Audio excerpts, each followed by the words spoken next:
Hello everyone and welcome to the Week 12 edition of Instant Replay, where I give you my take on the most controversial calls from Memorial Day weekend. I'm Simon Borg. We start at Gillette Stadium, where Revolution players received 2 red cards in the second half in the span of 6 minutes. First, it was Chris Tierney with the studs into the knee of DC's Chris Pontius. He left referee Mark Geiger with no choice there.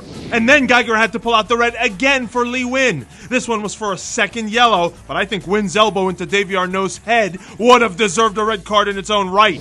And Arnaud should have probably gotten a second yellow too. In second half stoppage time, he clips Jermaine Jones, who was charging forward into the attack. And that was worthy of a second caution in my eyes, but Geiger graces him, as he did Jones just 5 minutes earlier. Look how the U.S. national team star bumps the referee, who was in the process of showing a yellow for protests. There's no place for that. You don't touch the ref.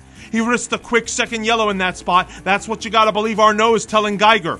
Next up, Dick's Sporting Goods Park, where the Rapids finally broke their home winless streak, but it could have been an uphill battle had Sam Cronin been shown a red card in the 42nd minute. He gets a yellow for this studs-up tackle on Gershon Kofi, but I thought referee Jose Carlos Rivero could have easily gone red there. You see, it looks for a moment like Cronin is going to avoid Kofi and keep his feet to the ground, but he raises the studs at the last second. Another tough tackle in this one by Vancouver's Stephen Beitashour in the 73rd minute. We'll take another look right here. It looks worse in real time than it does on the replay, where you see that the legs are not straight and the studs are not exposed. Good no call there by the ref. The Rapids took the lead early in the second half on an absolute beauty from Lucas Pittinari, but the Caps argue that the play should have probably been halted seconds before after Pittinari fouled Gershon Kofi at midfield. The ref didn't think it was a foul, and the Rapids went down the field and scored 9 seconds later.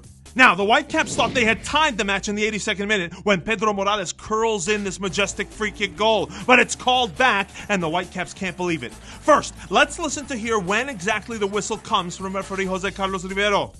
28 yards from goal. Morales with the free kick. And it's in the back. It comes after the kick and as the ball is in the air. So what did the referee see? All I can tell is that he's probably calling Pamuruka for pushing at the end of the wall, sending all the Rapids players tumbling to their right, and that helps create the space for Morales to curl the ball in. It's a gutsy call to make, but I think it's the right one. The Rapids players are not tipping over on their own.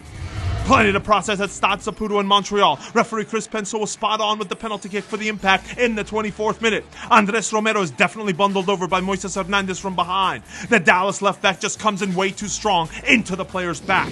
Later in the match, Romero probably deserved a red card in my opinion. He's sitting on a yellow card in the 80th minute when he tries to impede, illegally I might add, not 1, but 2 throw-ins. Penso could have easily given him a second yellow. And it was a similar case with Romero's teammate, Marco Donadel. In the 64th minute, he brings down Mauro Diaz, who is heading toward goal. Donadel was already on a yellow, and I think Penso could have shown him a second and sent him off. That's what the FC Dallas players must be arguing for here, but Penso leaves the cards in his pocket, and Donadel is off the hook. Now, the Impact seemed to have been targeting Diaz in this game. In fact, the Dallas playmaker suffered 5 fouls in the opening 18 minutes, but no cautions were shown to Montreal players. FC Dallas arguably had one other gripe in this one. 4 minutes after the break, Montreal's Donny Toya applies the 2-handed shove on Fabian Castillo in the box, preventing him from getting to this ball. That's a penalty to me. Penso doesn't see it the same way. Now, that's not to say that FC Dallas didn't get away with one themselves, specifically Mauro Diaz, whose corner kick led to the lone Dallas goal by Matt Hedges. Thanks to Wes Folkerth, who pointed out to us on Twitter that the ball was nowhere on the corner arc when the laws of the game specifically say it needs to be inside the arc. That corner should have been retaken. To StubHub Center, where the play everyone's talking about happened in second half stoppage time. LA's Oscar Sorto on Houston's David Horst. Red card or not? Penalty or not? Let's tackle that second question first. There's no doubt to me from the replays that the foul happens inside the box. So for me, it's a penalty, but referee Ismail Elfath instead awards the free kick outside the area. Now, about the card. You see here, Elfath initially has his yellow card out, but then after he made sure Horst was getting his treatment, he switches it to red, presumably after conferring with his crew. Well, I think he had it right the first time. Horst beats him to the ball, and Sorto still goes in for the late tackle. Definitely reckless, which is why a caution would have sufficed. The big play at BMO Field was this challenge in the box, which Portland Timbers head coach Caleb Porter felt was, quote, definitely a PK, and I've got to agree. Maxi Urruti beats goalkeeper Chris Konopka to the ball, and he's tripped up. But referee Jorge Gonzalez doesn't call it. Timbers lose 1-0.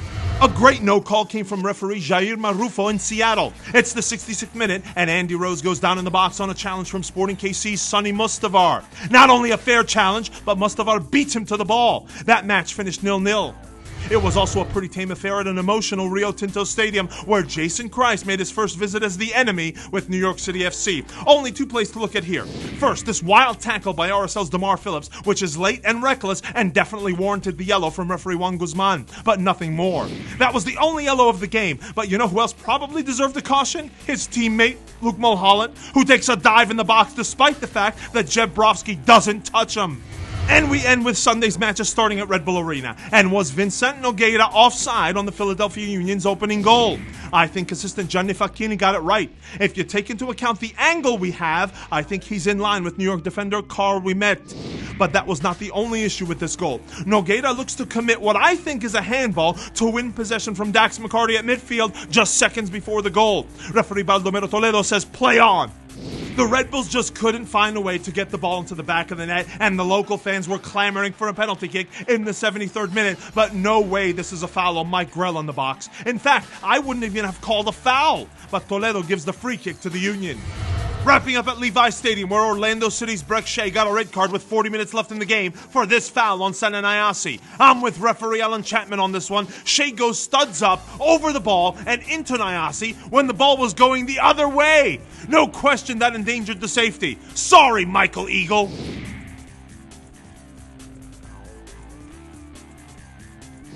San Jose looked to capitalize immediately on the man advantage, but no way was this a penalty on Matias Perez Garcia. Orlando's Cristian Higuita beats him to this ball in the box, and the ref does well, in my opinion, to indicate play on.